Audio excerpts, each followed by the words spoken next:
Hi, my name is Destiny, and I just wanted to introduce our project before we get straight into it. So we are discussing whether or not the Supreme Court made the right decision on affirmative action. But before we get into our thesis, I want to define what affirmative action is.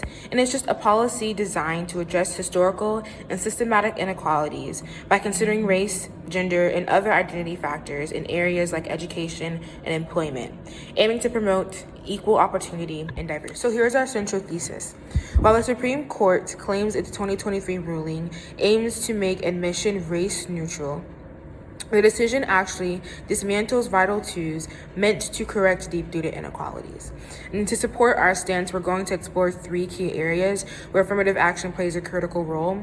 First is education, specifically college admissions. Second is in expanding employment opportunities. And third is in addressing ongoing disadvantages faced by women and minorities. And each of us will cover one of these areas to show why affirmative action is still necessary today. Hi, my name is Destiny Story, and today I'm going to be covering the topic, did the Supreme Court make the right decision on affirmative action, specifically the educational system defense? Instituted by President Kennedy and the Johnsons in 1960s to root out the lingering effects of Jim Crow, affirmative action was never meant to be charity, but a way to make the playing field for bright minds in America somewhat more even. Yet, with the Supreme Court's June 2023 ruling and Students for Fair Admissions versus Harvard/UNC, that lifeline was severed. I have trouble seeing this not as a neutral recalibration, but as another tool made to aid the American dream being voted out by other officials who have already had the experience to rise within capitalism.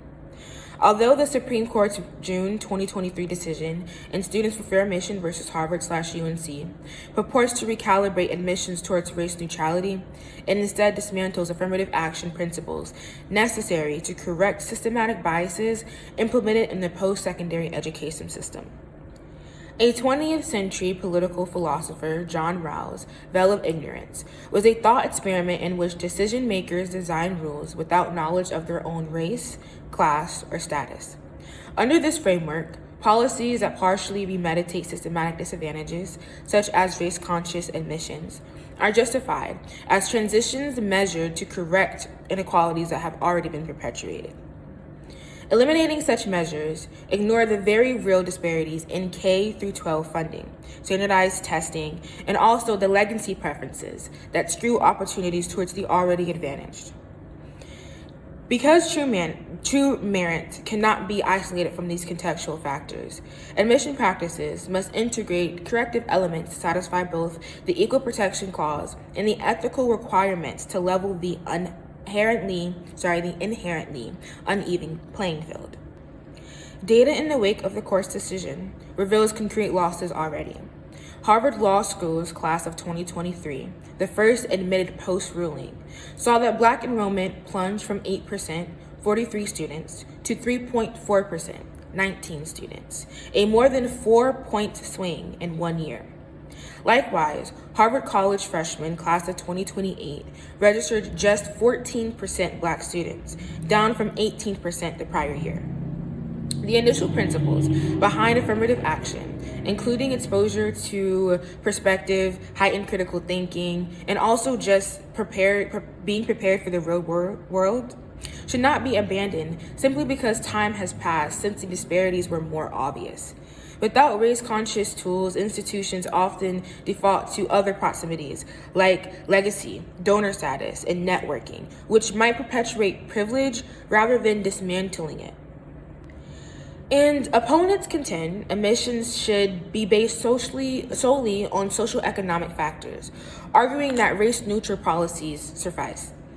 While social economic affirmative action is valuable, it cannot address discrimination rooted in race, gender, disability, or immigration status. In addition, equating affirmative action with racism ignores and mocks America's own history of racist biases, laws, and policies, many of which were government sanctioned until just a few years ago. I disagree with the Supreme Court's decision on affirmative action because of its central claim that race-conscious admissions amount to reverse discrimination. It's fundamentally flawed. Racism is the systematic, institutionalized oppression of a group based on race. Affirmative action is a targeted policy designed to dismantle those very injustices. By definition, racism enforces inequality, while affirmative action seeks to readdress it. And this is why I disagree with the Supreme Court's decision on affirmative action. Hello, my name is Kaylee. I'm part of Group 2 of Did the Supreme Court Make the Right Decision on Affirmative Action? Affirmative action is stated as a set of procedures designed to eliminate unlawful discrimination among applicants. It's a remedy to the results of such prior discrimination and prevents such discrimination in the future. This policy has been created to ensure that people would not be judged prematurely due to unavoidable features like race or gender. The Supreme Court has actively limited and been on the quest to end affirmative action policy, especially in college admissions alongside with workforce. They believe that by eliminating discrimination, often the use of race is the problem. They believe that using people's races, acknowledging that there are black people or different races, allows for these people to get better treatment simply because of their race and not because of their merit. And they believe this is a violation of the Equal Protective Clause, believing that even though diversity is important, affirmative action does not allow applicants to be treated as individuals, instead based on race. The argument I'll make to support my thesis that the Supreme Court did not make the right decision when it came to affirmative action is America has allowed discrimination to be a deciding factor in many people's ability to perform the same task. About 4 in 10 black workers say that they experienced discrimination or been treated unfairly by an employer in hiring, pay, or promotions based on their race or ethnicity. Even if these workers are qualified to do the job, they are often overlooked to be replaced with white workers since they fit a better image for companies. Black workers and other minorities are treated negatively by employers for factors as simple as hair. They enforce rules such as clean and tidy and reprimand black people for braids, locks, twists, and other natural afro hairstyles. They believe that because of these hairstyles, they are unprofessional and that this hairstyle will somehow distract them from work or make an issue for the people they serve in their job. Making suggestive rules and implementing them strictly for black people and other minorities, while the white workers never experience this discrimination. They are allowed to go to work with whatever hairstyle they want with a messy bun or a messy hairstyle, and it's not ruled as unclean or untidy. Many objections to these theses comes with the belief that affirmative action simply just allows for minorities, especially black people, to get preferable jobs simply because of their race and not because of their skill level or their merit.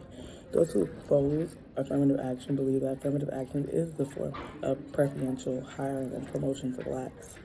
They believe that by respecting affirmative action policies, you're hiring and promoting black people primarily since they are black, instead of because of their merit, because of their skill level, or because of their simple ability to do the same job that everyone else can. And opponents believe that affirmative action often views this policy as just basically discriminating against applicants who are white, especially white males. Mainly because white people believe that affirmative action discriminates them because they believe that they're not getting picked because they're just picking black people, Asian people, Hispanic people, simply because they want to be more diverse and they consider them more than a white person, they believe.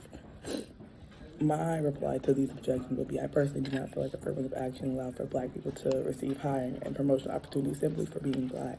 These workers must still perform at an adequate level to get accepted for their positions and must exceed performance standards to achieve promotions over their other applicants. This narrative is based off a lack of understanding what affirmative action is, and instead believing that black people and other minorities are simply getting jobs because of their race or gender. The white man is not discriminated at the exacerbated rate to which blacks are. White men are being paid at higher rates and never experience discrimination for things as natural as their skin color or their natural hair.